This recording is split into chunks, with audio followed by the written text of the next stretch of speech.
तो आज क्लास में आपका स्वागत है। एक बार हम फिर पढ़ रहे हैं रेसिडेंस एंड टैक्स लायबिलिटी यानी निवास स्थान एवं कर दायित्व। और उसमें हम आपको क्वेश्चन नंबर 14 तक बता चुके हैं। तो एक बार फिर से शुरू करते हैं क्वेश्चन नंबर 15 पढ़ना। चलिए प्रश्न पढ़ते हैं फिर क्वेश्चन नंबर 15 में है क्या। क्वेश्चन नंबर 15 बोलते हैं, पेज नंबर 65 पे अबाउ, गत वर्ष 2020-21 के लिए मिस्टर प्रसाद ने निम्न विवरण प्रस्तुत किया है। यदि वह अनिवासी है तो उसकी सकल कुल आय की गणना कीजिए। ठीक है, सुनिए फिर से एक बार। पहला क्या ये पॉइंट है, भारत में प्राप्त 3 माह का वेतन गणना किया गया 9,000 रुपये। बुक देखते रहिएगा आप। भारत में प्राप्त 3 माह का वेतन गणना किया गया 9,000 रुपये। अभी हम आपको इंग्लिश में बताएंगे, पहले इसको हिंदी में बता देते हैं। ठीक है, दूसरा प्रश्न है, पॉइंट है आपका, ब्रिटिश कंपनी से जर्मनी में प्राप्त लाभांश जिसमें से 3,000 रुपया भारत भेजा गया। ठीक है, 22,000 रुपया टोटल अमाउंट है। अब सुनिए तीसरा पॉइंट, पाकिस्तान में व्यापार से आय जो भारत से नियंत्रित है 10,000 रुपये।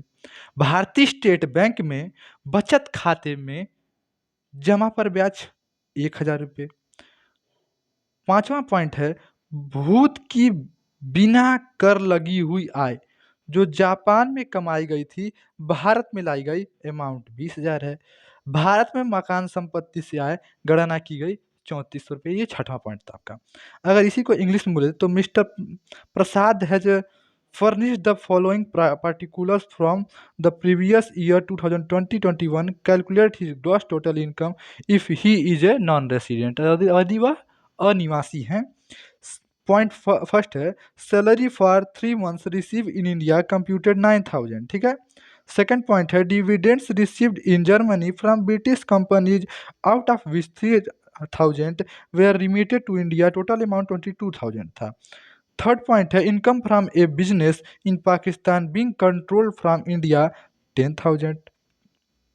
पॉइंट फोर है, interest on saving bank deposit in State Bank of India 1,000। Amount brought to India out of past untaxed profit earn in Japan 20,000। Income from house property in India computed 3,400। अब हम question पे आते हैं, मतलब solve करने के लिए। तो ये क्या है,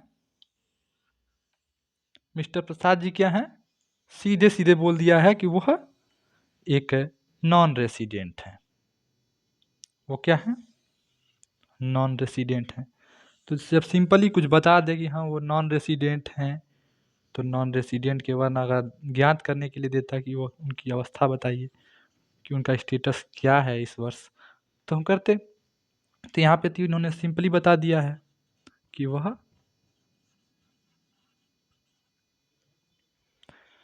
जब भारत में इनकम टैक्स की गणना की जाए और वह भी किस किस व्यक्ति की, नॉन रेसिडेंट की, तो उसमें क्या गणना की जाती है कि भारत के व्यवसाय से प्राप्त धन, ठीक है, भारत में अर्जित धन, या तो भारत में वह धन कहीं भी कमाया गया और भारत में प्राप्त किया गया। इन 3 अवस्थाओं के अलावा कोई अवस्था होती है तो रेसिडेंस पे टैक्स नहीं लगता है। चलिए तो इन 3 अवस्थाओं को देख लेते हैं। प्रश्न में, पहले प्रश्न का पहला पॉइंट था आपका क्या पॉइंट था, भारत में प्राप्त 3 माह का वेतन गणना किया गया 9,000 रुपये। और यहाँ पे कहा गया, इंग्लिश में सुनिए तो, salary for 3 months receive in India computed. क्या बोला, भारत में प्राप्त वेतन 3 माह का वेतन है, यानी यहाँ पे ही अर्न किया है इन्होंने और रिसीव भी यहीं पे किया गया है। चाहे वह अर्न करे या रिसीव करे, बात तो ये है कि उनको देना पड़ता है, क्योंकि मैंने बताया कि वह कैश प्राप्त करते हैं, या तो वह कहीं भी अर्न करें, रिसीव यहाँ पे हो, या अर्न यहाँ पे करें और कहीं भी रिसीव हो, इन तीनों अवस्थाओं में रेसिडेंट को टैक्स देना पड़ता है। तो अमाउंट था आपका 9,000, इनकम फ्रॉम सैलरी,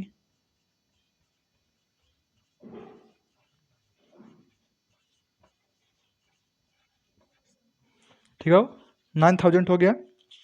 पॉइंट 2 पे चलते हैं, ब्रिटिश कंपनी से जर्मनी में प्राप्त लाभांश जिनमें से 3,000 भारत भेजे गए 22,000 रुपये।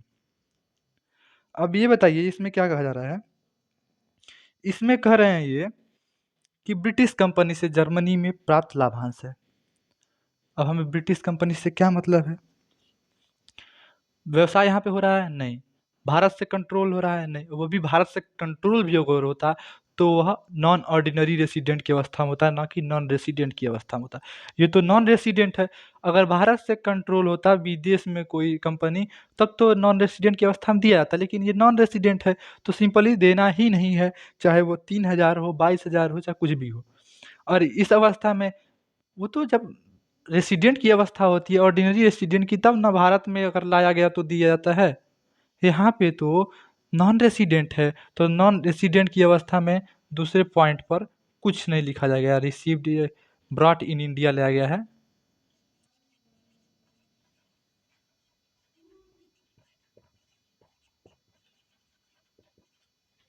तो यहाँ पे कुछ भी नहीं लिखा जाएगा। थर्ड पॉइंट क्या है? पाकिस्तान में व्यापार से आय जो भारत से नियंत्रित है।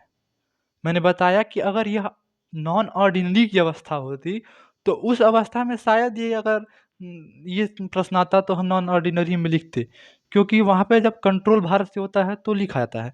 बट ये नॉन रेसिडेंट है, और नॉन रेसिडेंट की अवस्था में सिर्फ 3 चीज़ें देखी जाती हैं कि भारत में प्राप्त, भारत में अर्जित। ब्रॉड का कोई यहाँ पे मतलब नहीं होता है। तो सीधे-सीधे ये भी अमाउंट आपका नील हो जाएगा।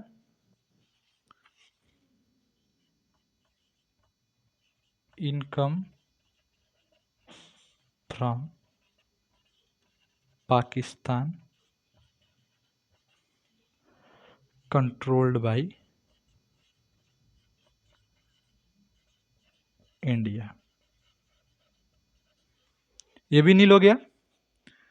फोर्थ पॉइंट है, भारतीय स्टेट बैंक में बचत खाते में जमा पर ब्याज।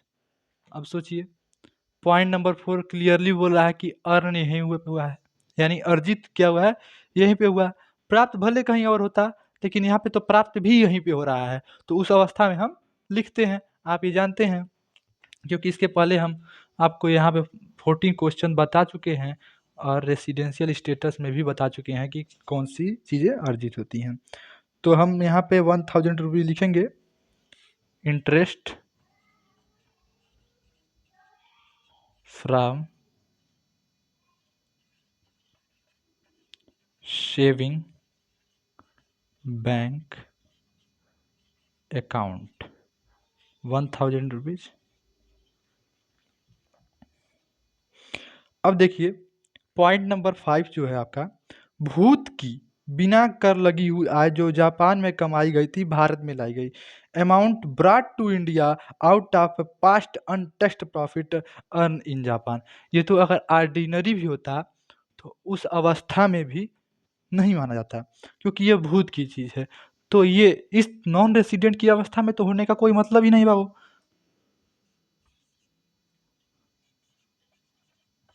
पास्ट अनटैक्स्ड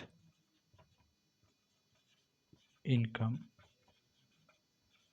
ब्रॉट इन इंडिया कितना है? 20,000। ये भी नील हो जाएगा। पॉइंट नंबर 6 है, ध्यान दीजिएगा। भारत में मकान संपत्ति से आय गणना की गई 3400। 6 नंबर पॉइंट है। यहाँ पे अगर इंग्लिश बोले तो income from house property in India computed. Earn भी हो रहा है, रिसीव भी हो रहा है, तो हम कह सकते हैं कि ये 3400 रुपीज़ जो है, ये नॉन ऑर्डिनरी रेसिडेंट की भी या नॉन रेसिडेंट की भी अवस्था में माना जाएगा। इनकम फ्रॉम हाउस प्रॉपर्टी 3400, तो टोटल करेंगे तो 13,400 है, जो कि टैक्सेबल इनकम है इनका।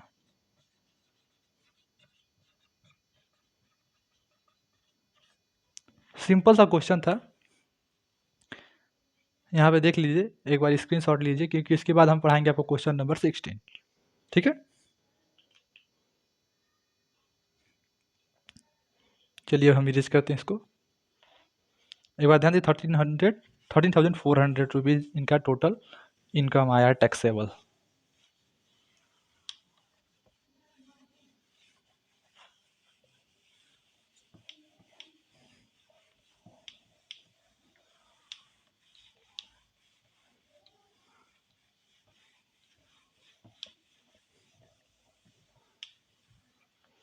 चलिए अब हम शुरू करते हैं क्वेश्चन नंबर 16 पढ़ना। तो क्वेश्चन नंबर 16 क्या है देख लीजिए, एक बार आप पढ़ लीजिए, हम भी पढ़ना शुरू करते हैं।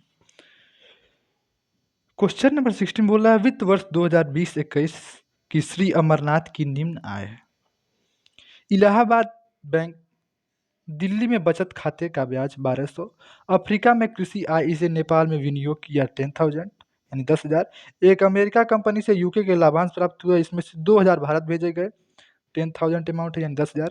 ऑस्ट्रेलिया में भारतीय दूतावास में 3 माह कार्य करने का वेतन से आय वहीं प्राप्त किया, गणना की गई 72,000 रुपये यानी 72,000। मकान संपत्ति से आय, मकान पाकिस्तान में है, इसमें से 10,000 पाकिस्तान में एक बैंक में जमा किया गया और शेष भारत लाया गया। ठीक है। भारत में एक कंपनी में कार्य करने का पेंशन बेल्जियम में प्राप्त हुई 20,000। कर निर्धारण वर्ष 2021-22 के लिए सकल कुल आय की गणना कीजिए। यदि वह निवासी है यानी रेसिडेंट है, यदि वह असाधारण निवासी है नॉन ऑर्डिनरी रेसिडेंट है, और यदि वह अनिवासी है नॉन रेसिडेंट है। तो इंग्लिश में सुन लीजिएगा। Following are the incomes of Shri Amarnath for the financial year 2020-21। First point है interest on saving bank deposit in Allahabad Bank Delhi 1200। Second point, income from agriculture in Africa invested in Nepal 10,000. Dividend, the third point, है dividend received in the UK from an American company out of which 2,000 were remitted to India. 10,000 total amount है. Point 4, salary income for 3 months for working in India embassy as office in Australia and salary received their computer 72,000.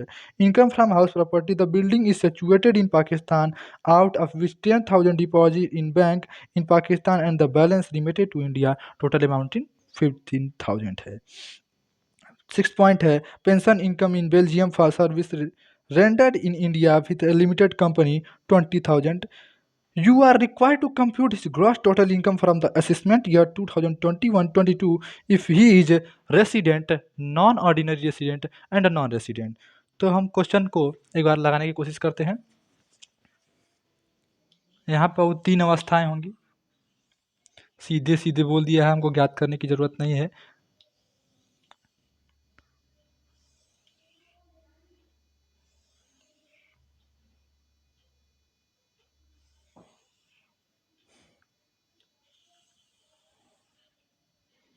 Resident, non resident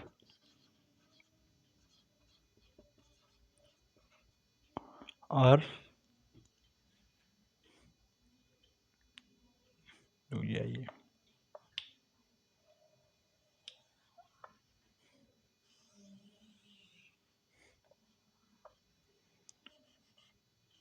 non ordinary resident और non resident.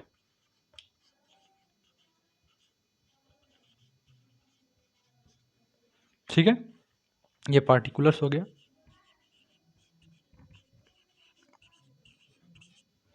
और इसमें point 1 हम शुरू करते हैं। Point 1 में बाबू क्या कहा है, इलाहाबाद बैंक दिल्ली में बचत खाते का ब्याज। हम इसके पहले आपको क्वेश्चन बताए हैं नॉन रेसिडेंट। जो चीज़ ऑर्डिनरी और नॉन ऑर्डिनरी में होता है वो नॉन रेसिडेंट में होता है, लेकिन जो नॉन रेसिडेंट में हो वो ऑर्डिनरी और नॉन ऑर्डिनरी ना हो, ये हो ही नहीं सकता।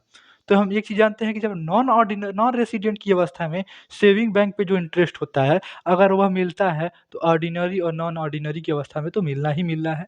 तो इसके लिए हम पॉइंट 1 में इंटरेस्ट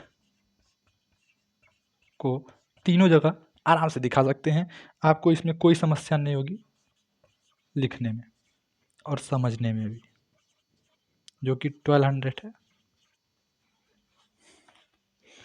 पॉइंट सेकंड है अफ्रीका में कृषि आय इसे नेपाल में विनियोग किया गया। आप जानते हैं कि आप विनियोग कहीं कीजिए, प्राप्त कहीं कीजिए, अर्न कहीं कीजिए, अगर आप रेसिडेंट की अवस्था में हैं तो सिंपली आपको इनकम टैक्स में, भारत में इनकम पे टैक्स लगेगा। तो पॉइंट सेकंड है इन्वेस्टमेंट का पूरा डिटेल में नहीं लिखेंगे, आप पढ़ सकते हैं बुक में। इन्वेस्टमेंट में रेसिडेंट की अवस्था में तो हम मान गए कि रेसिडेंट में होगा, नॉन ऑर्डिनरी रेसिडेंट की अवस्था में होगा या नहीं होगा, ये चीज़ देखिए। यदि कोई व्यक्ति भारत का नॉन रेसिडेंट है इस वर्ष, गत वर्ष, और उसने सिर्फ एक अवस्था छोड़ के, यदि वह बिजनेस के उद्देश्य से विदेश में गया है और वह बिजनेस भारत से कंट्रोल होता है, उसी अवस्था में सिर्फ उस इनकम पर टैक्स लगेगा, दूसरी किसी भी अवस्था में इनकम पर टैक्स नहीं लगता है। तो हम जानते हैं कि ये इन्वेस्टमेंट कर रहे हैं अफ्रीका में, अफ्रीका के हैं और नेपाल में इन्वेस्टमेंट कर रहे हैं। क्या मतलब है, जब बिजनेस भारत से कंट्रोल नहीं होता, और वह जब कंट्रोल नहीं हो तो सीधे आप अमाउंट लिखिए क्या, 10,000। यहाँ पे कुछ नहीं लिखा जाएगा क्योंकि वह कंट्रोल नहीं हो रहा है। अब जब इनकी हिम्मत नहीं है कि अपने में अमाउंट लिखवा सके, तो नॉन रेसिडेंट की अवस्था में तो होगा नहीं, आप कंफर्म हो चुके सिंपली। तो पॉइंट नंबर 3 पढ़ते हैं हम। एक अमेरिकन कंपनी से यूके में लाभांश प्राप्त हुआ, इसमें से 2000 भारत भेजे गए, यानी 2000 भारत भेजे गए। तो अब देखिए, अगर इंग्लिश में ही सुने तो dividend received in the UK from an American company out of which 2000 were remitted to India. तो आप समझ चुके हैं कि कहीं से घुमा के कहीं से ले लीजिए, अगर वह ऑर्डिनरी रेसिडेंट है तो वहाँ पे तो वह लिखना ही लिखना है, और यहाँ पे तो 10,000 लिखा जाएगा फुल अमाउंट। कौन सी चीज़ है, डिविडेंड।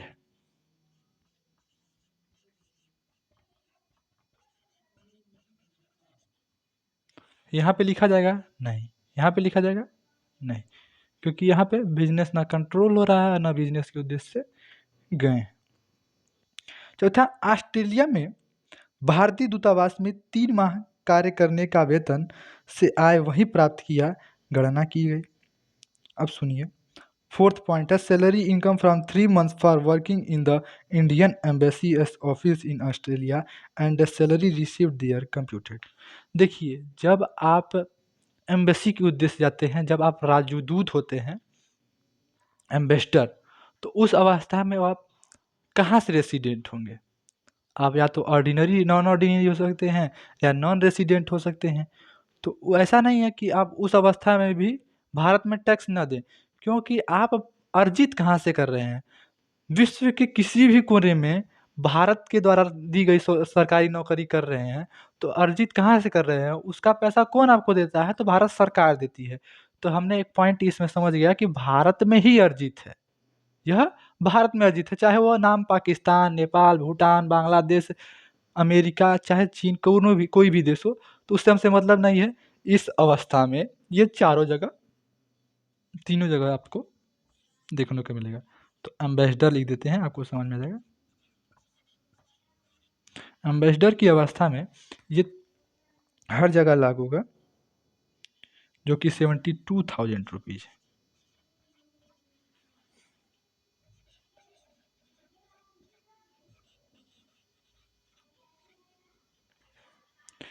पॉइंट नंबर 5 पढ़ते हैं। पॉइंट नंबर 5 में क्या कर रहा है, मकान संपत्ति से आय किससे आ रही है, मकान संपत्ति से आय। मकान पाकिस्तान में है, इसमें से 10,000 पाकिस्तान में एक बैंक में जमा किया गया तथा शेष भारत लाया गया। हम जानते हैं कि विश्व के किसी कोने में हो, अगर आप ऑर्डिनरी रेसिडेंट हैं तो रेसिडेंट की अवस्था में simply income from house property,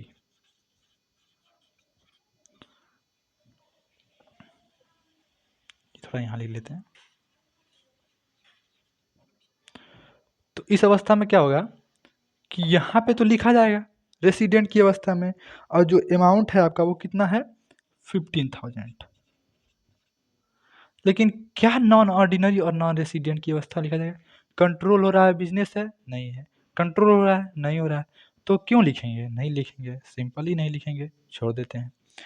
point number 6 देखिए, भारत में एक कंपनी में कार्य करने की पेंशन बेल्जियम में प्राप्त की 20,000 रुपीज।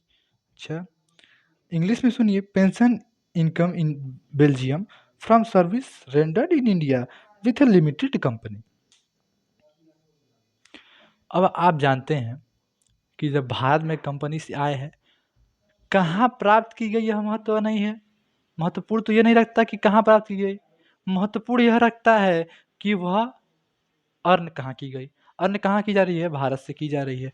तो भारत से करी जाने वाली अर्न, चाहे वह ऑर्डिनरी हो, नॉन ऑर्डिनरी हो या नॉन रेसिडेंट हो, उस अवस्था में हम, सभी अवस्थाओं में हम क्या करते हैं, अमाउंट उसका लिखते हैं। तो ये अमाउंट कितना है? 20,000।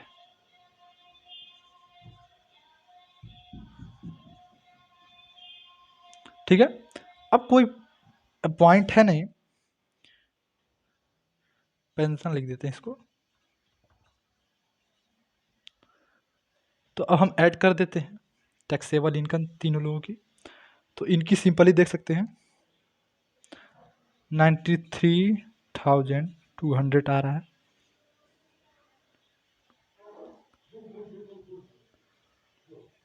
इनका भी 93,200 आ रहा है। अब इनका जोड़ते हैं, इनका जोड़ेंगे अगर हम तो 1,28,200 आना चाहिए। 72, 20, 92, 597, 107, 117, 127, 128, 1,28,200 यानी 1,28,200 ये टैक्सेबल इनकम हो जाएगी।